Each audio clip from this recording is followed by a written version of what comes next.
ইফতারের সেহরি দুইটা মাহের রমজান মাস খুব সৌভাগ্যের বিষয়। একজন মুসলমান এক মুসলমানকে ইফতার করাবে, এটা টাকা কিসের? টাকা নিয়ে তো বিনিময় হয়ে গেল। আমরা যদি মুসলমান দাবি করি পেট তো অনেক উপরে, তাহলে আমরা দিনে বসে খাওয়ানো উচিত।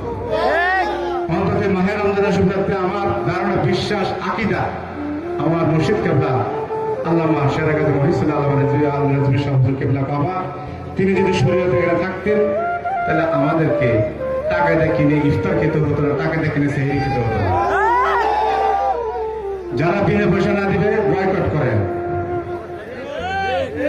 বাইরে থেকে কিনে খাবেন। দরবারে আপনারা গরু দেন, আপনারা ছাগল দেন, আপনারা টাকা দেন, আপনারা পয়সা দেন, আপনাদের টাকায় আবার আমরা ব্যবসা কেন?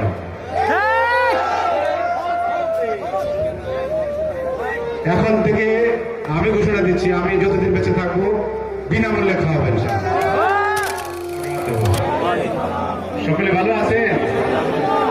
আমি আসলে গতকালকে থেকে চেষ্টা করছিলাম যে আপনাদের সঙ্গে কিছু বলবো, কিন্তু সুযোগ দেওয়া হচ্ছে না।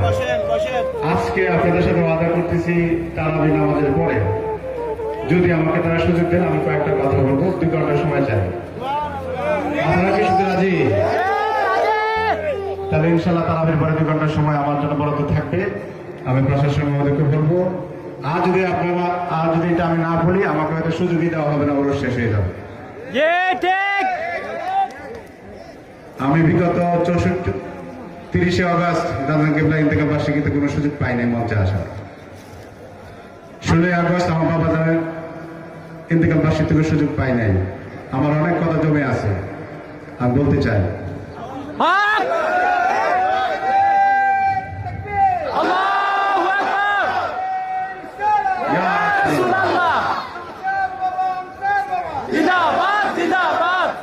তবে যদি সুযোগ করে না দেওয়া হয় তবে সুযোগ নিজেই তৈরি করবো ইনশাআল্লাহ, আপনারা যদি আমার পাশে থাকেন। আমি ধন্যবাদ জানাই আমাদের জেলা প্রশাসন মহোদয়কে। বারবার আমাদের মধ্যে এই ঝামেলার কারণেও, শত বাধার পরেও তাদের আন্তরিক দৃষ্টিভঙ্গির কারণে আমরা পারমিশন পেয়ে আসতেছি। এই বছরে ওনারা দিয়েছেন সম্মিলিতভাবে অনুষ্ঠান করার।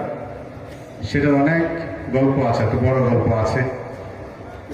আমি সব গল্প বললে হয়তো মারামারি কাটাকাটি হবে, বলবো না। আমি শান্তির পক্ষে, আমরা পারমিশন পেয়েছি শান্তিপূর্ণভাবে এই 2টা দিন পবিত্র মাহে রমজানের সম্মানার্থে দরবার শরীফের আদবের